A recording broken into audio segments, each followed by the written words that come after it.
जय श्री कृष्ण, जय गुरुदेव। Nifty daily के लिए फ़िलहाल क्यों नहीं बढ़ पा रहा है या फिर क्यों नहीं बढ़ा, उसके लिए एज पर डेली बेसिस शिक्षा फॉर द मार्केट जो हमारे पास बहुत बढ़िया सिस्टम है और उसके फाउंडर पूज्य गुरुदेव श्रीमान हिमांशु शाह ने जो हमें बहुत अच्छी शिक्षा सिस्टम दी है, तो उसका एकदम सिंपल एंड सोबर एग्जाम्पल हम निफ्टी में daily basis record sheet summary में समझने की कोशिश करते हैं। ये निफ्टी डेली का रिकॉर्ड शीट समरी है। 22 फेब और 23 फेब को डायरेक्टर पैटर्न का कलर रेड था, डार्क रेड, उसको डाउन ट्रेंड कंटिन्यू DTC बोलते हैं। फिर 24 फेब को इसका कलर चॉकलेट था, तो इसको हम पुल बैक बाय बोलते हैं। फिर 27 फेब को इसका कलर लाइट रेड हुआ, डायरेक्टर पैटर्न का कलर, तो इसको हम ट्रेंड रिवर्सल सेल बोलते हैं। और 28 फेब को इसका कलर वापिस डार्क रेड हो गया, तो इसको हम बोलेंगे पुल बैक बाय कंप्लीट और डाउन ट्रेंड कंटिन्यू। इसको हम ट्रेंड रिवर्सल सेल नहीं बोलेंगे 27 फेब को, उसको हम बोलेंगे pull back buy complete original down trend begin. और 28 फेब को हम बोलेंगे pull back buy complete original down trend begin continue. लेकिन ये जब डार्क रेड कलर, इसको हम सिंपली भाषा में बोले तो डायरेक्टर पैटर्न का कलर डार्क रेड हो गया, तो यहाँ पे उसने स्नेक नहीं दिया था। 28 को जब डार्क रेड हुआ तो ये 27 को स्नेक देना चाहिए था, तो ये विदाउट स्नेक डार्क रेड होना। और दूसरी बात जो पूज्य गुरुदेव ने हमको बहुत अच्छी तरीके से अभी समझाने की कोशिश कर रहे हैं लास्ट एक आध साल से, कि इसका ड्रिफ्टिंग सेल 28 का ड्रिफ्टिंग सेल फॉलिंग 100 था। तो 28 का ड्रिफ्टिंग सेल जो फॉलिंग 100 रहा है, यहाँ पे जो हमको दिखाई दे रहा है इसके सॉफ्टवेयर में, शिक्षा के सॉफ्टवेयर में, और विदाउट स्नेक है और सामने ये डार्क रेड हो रहा है विदाउट स्नेक और फॉलिंग 100 ड्रिफ्टिंग सेल रहता है, तो ये मार्केट सब्जेक्ट टू टूटने से पहले एक बार उसको बढ़ना पड़ता है या फिर टूट नहीं सकता है, कोई भी लैंग्वेज हम यूज़ करते हैं। तो यहाँ से 17,255 28 को जब लो बनाया, तो फिर वहाँ से ये 17,467 का हाई करके 17,306 का लो करके ये 17,799 तक विद इन 2 और 3 डेज आ गया, राइट।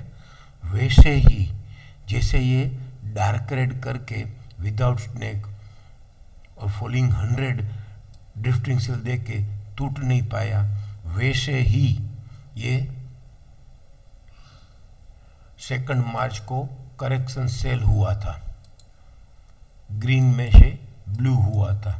यहाँ पे ये एक फ़र्क है कि ये प्रीवियस डार्क रेड से चल रहा था और अभी ये खाली ट्रेंड रिवर्सल बाय हुआ है, invalid trend reversal buy. Range का कलर ब्लैक और डायरेक्टर पैटर्न का कलर लाइट ग्रीन। फिर वापस वहाँ से ये करेक्शन सेल के मोड में चला गया 2 मार्च को। फिर 3 मार्च को वापस ये correction sell complete original up trend begin हो गया 3 मार्च को। और 6 मार्च को ये वापस डार्क ग्रीन कलर हो गया, तो correction sell complete original up trend begin continue हो गया। लेकिन यहाँ पे भी उसने ये सेम मिरर इफेक्ट की कि 6 मार्च को ये डार्क ग्रीन कलर तो हो गया, लेकिन 5 मार्च का PCC भी ट्रेड नहीं कर पाया, तो उसको लेडर नहीं दे पाया। तो ये यहाँ पे लेडर नहीं दे पाया और डार्क ग्रीन कलर हो गया। और दूसरी गलती उसकी ये हो गई कि इसका क्लेम्बिंग बाय भी राइजिंग 100 ही रह गया, तो जिससे drifting sell falling 100 without snake, वैसे ही climbing buy rising 100 without ladder हो जाने के कारण से ये मार्केट बढ़ नहीं पाया और इसका क्लोज था 17,711।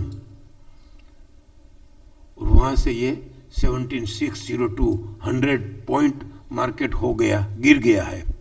तो यही एक इम्पोर्टेंस जो हमको ट्रेंडिंग लेग का कलर विथ स्नैक्स और लेडर उसके हिसाब से हमको समझना था, वो हमने समझ लिया। दूसरा भी एक अपमू डामू का इम्पोर्टेंस भी हम समझ लें कि अपमू डामू में ये हम शेयर कर रहे हैं कि ब्लू, रेड और ग्रीन होके ये रेड टॉप ट्रेड करके मार्केट 17,719 तक जाके वापस डाउन साइड एक डाउन मूव आके फिर ये 17,467 के ऊपर अबोटेड बॉटम बना दे तो मार्केट सीधा ये 18,134 जा सकता है। उसमें भी एक पॉइंट ऐड करना है कि ये डेट का कलर है डार्क रेड, तो ये free zone lower side justify इसको बोलते हैं। Free zone lower side justify में ये फॉल्स अप मूव, ब्लू बोले तो फॉल्स अप मूव आना, तो फॉल्स अप मूव आके ये फॉल्स अप मूव जस्टिफाई नहीं हो पाया, उसको डिटेल में बोले, जिसको अप मूव डाउन मूव जिसने सीखा है उससे उस सबको मालूम है कि ये free zone lower side justify में ये फॉल्स अप मूव आके जस्टिफाई होना चाहिए। बोले तो एक ये वैलिड बाय या यूटीसी डार्क ग्रीन कलर होना चाहिए डायरेक्टर पैटर्न का, तो फिर ये डोमिनेटिंग डाउन मूव्स के सामने आके एक वैलिड सेल होना चाहिए, एक वैलिड बाय, फिर डोमिनेटिंग डाउन मूव आके वैलिड सेल और फिर वापस उसके सामने डोमिनेटिंग अप मूव आके ये वैलिड बाय होना, तो फिर ये अगर ये वैलिड बाय हुआ होता तो valid buy, valid sell and valid buy, ऐसा स्ट्रक्चर बनता तो हमारा रार रिवर्सल आफ्टर रिट्रेचमेंट बोले तो गुड अबाउ अकर और गुड अबाउ जस्टिफाई का स्ट्रक्चर अगर अकर होता, फॉर्मेटिंग होता तो मजा आता है, तो ही ये ब्लू रेड ग्रीन उसका बेस सही स्ट्रक्चर में इसका बेस बन गया, ऐसा हम मान सकते हैं। बोले तो ये वैलिड बाय होके फिर वैलिड सेल होके फिर वैलिड बाय होके प्रीवियस वैलिड बाय का highest high higher side trade करे तो गुड अबाउ सीरीज अकर होती है और फिर गुड अबाउ सीरीज जस्टिफाई हो जाती है, तो ये 17,467 मास्टर हाई बन जाता और 17,306 किलो बन जाता। लेकिन यहाँ पे ये भी स्ट्रक्चर जनरेट नहीं हुआ है, तो अभी ये 18,134 ट्रेड करेगा तो ही ये प्रीवियस वैलिड बाय का हाईएस्ट हाई ट्रेड करेगा, तो ही ये गुड अबाउ सीरीज अकर होगी।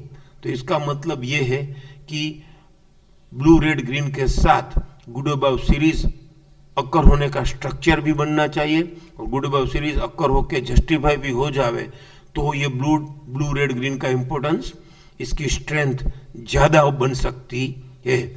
ये दो बात निफ्टी डेली में शेयर करने की इच्छा हो गई सुबह सुबह, और ये बहुत अच्छी सिस्टम है, इसलिए ये अभी सुबह सुबह ही शेयर कर रहे हैं।